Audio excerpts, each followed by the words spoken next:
Wujec è fellow presso Autodesk, leader mondiale nelle tecnologie di progettazione 2D e 3D. Ha portato sul mercato diversi applicativi software, tra cui Alias Maya e Autodesk SketchBook Pro, ed è pioniere della Business Visualization, la pratica di utilizzare immagini, schizzi e data-driven infographics per aiutare i team a dare senso al proprio lavoro. One of the problems that large teams have is lack of clarity. 80% of CEOs believe that their vision for success is clear and understood and well articulated, whereas only 20% of their teams believe that that's the case. So many leadership teams actually believe that their ideas are very well understood. The problem is in the form of representation of ideas. When I use the word like customer or vision or strategy, it means different things to different people. So how do we get through this? How do we get clarity? Well, one way of getting clarity is by creating a visual model or a visual representation. Literally a picture, a wall chart, an illustration that lets people come to a common understanding. So by creating the right kind of visual expression, we can get the right kind of clarity. Today, in this rapidly changing world of emerging technologies, new business models, changing customer tastes, we believe that design is very much a contact sport. And that means to be an effective designer and an effective innovator, we need to bring all of our thinking, our intuitive sense of what works, and our best technological skills in order to make a real and lasting difference. Technology is changing faster than ever before. There's a trend called exponentially growing technology.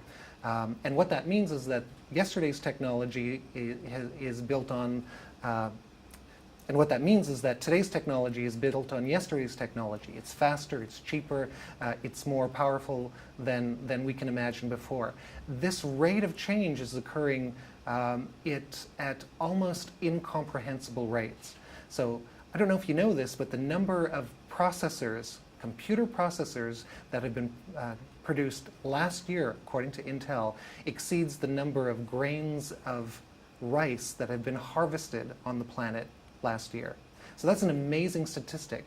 That means the amount of computation is truly beyond imagination. It also means that it's cheaper than, it's almost essentially free.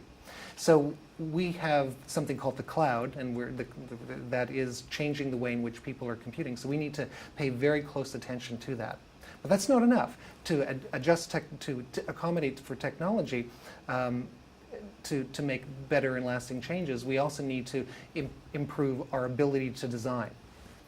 What is the design? Well, design is the ability to have a clear picture of what you're trying to create, but also being able to be flexible with that picture, changing different kinds of problems. It means design is the ability to create different forms of representation of the car, the movie, the running shoes, the jacket, the television camera. And so designers have the ability to interrogate and improve the digital model or the representation. It also means creating a physical prototype. It also means ensuring that you're testing effectively. So designers are also team players, and they need to be able to do many things at once. So it's not just one thing. I think in today's rapidly changing world, we need to be jacks of all trades. That means being able to understand technology, understand the creative process, and understand the business that drives it. So before working at a technology company at Autodesk and previously a company called Alias, I was a creative director at Canada's largest museum and designed and developed museum exhibits on all kinds of subjects, on interactive dinosaurs, on old beer mugs, on the life that existed 550 million years ago. It was a great adventure to be able to create an exhibit to bring these ideas to life.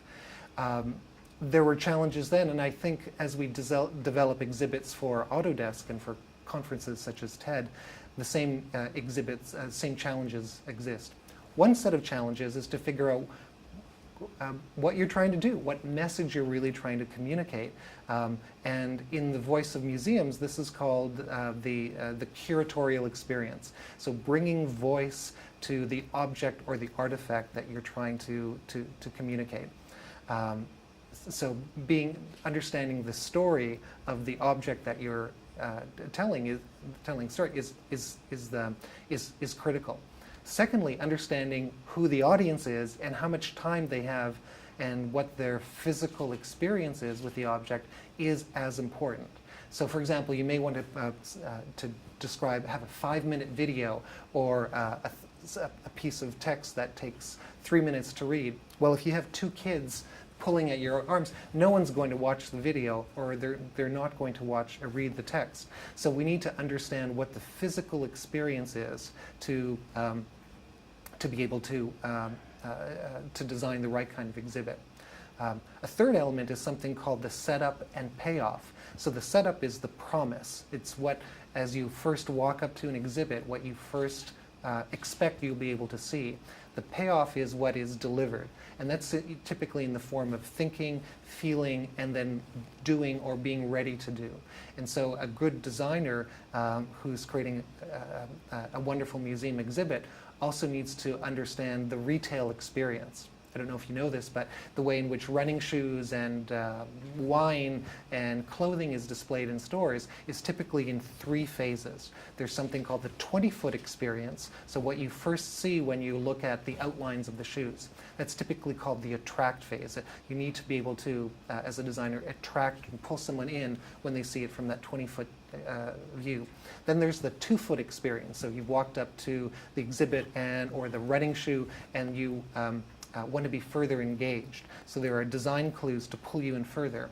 And then there's what's called the capture moment, which is to communicate the idea or get someone to buy it, and that's typically called the 2-inch experience. So understanding what you want your intended audience to think about, what you want them to feel, and thirdly, what you want them to do or to be ready to do is critical to the design experience. So those are the elements that are, I think, unchanging. I think that framework has existed for hundreds of years. We now have new tools to be able to address how to do just that.